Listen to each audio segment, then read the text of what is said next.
Puss in Boots. Once upon a time, there lived a talking cat. One day, the cat said to his master, who was a poor miller's son, "Give me a hat, a pair of boots, and a bag, and I have a plan to make you rich and famous." Puss in Boots, as he was called, was a smart cat. He caught many lovely birds and rabbits, put them in his bag, and went to the king.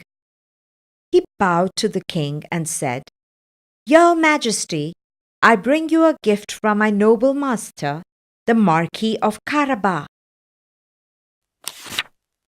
Now the king did not know who the Marquis of Carabas was. In fact, it was a name that Puss made up, but he was very pleased with the gift. From that day, every morning, Puss caught an animal and gifted it to the king. One day, the king was going for a ride in the forest. Immediately, Puss told his master, "Please go bathe in the river in the forest." As soon as his master was in the water, Puss took his clothes and hid them under a big rock. Puss then ran towards the king's carriage and shouted, "Help! Help! The Marquis of Carabas is drowning."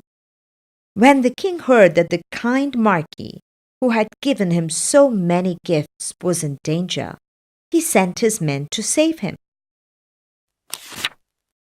Puss then added, "While my master was in the water, some thieves ran away with all his clothes and his carriage."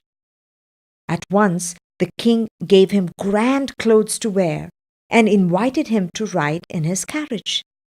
Now, the miller's son looked like a real prince.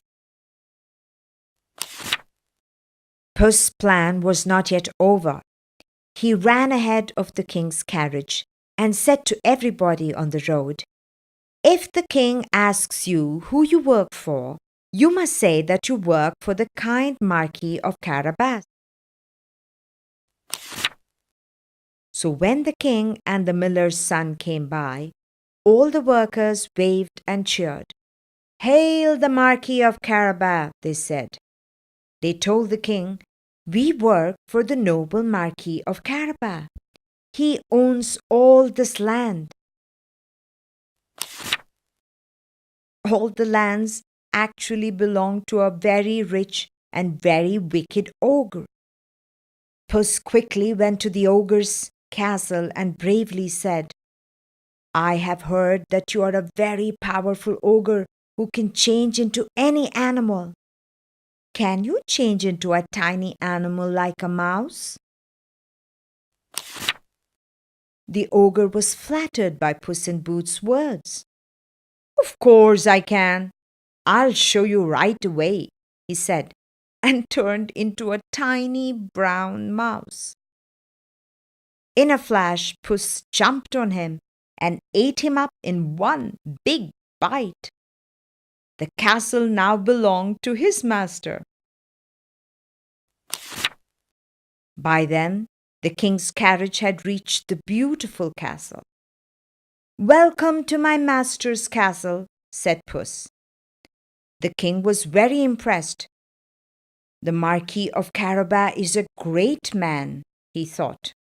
"I shall get my daughter married to him at once." So, thanks to clever Puss in Boots, the poor miller's son became the rich, famous Marquis of Carabas. As for Puss, he lived happily like a prince in the castle and never had to hunt for a mouse ever again.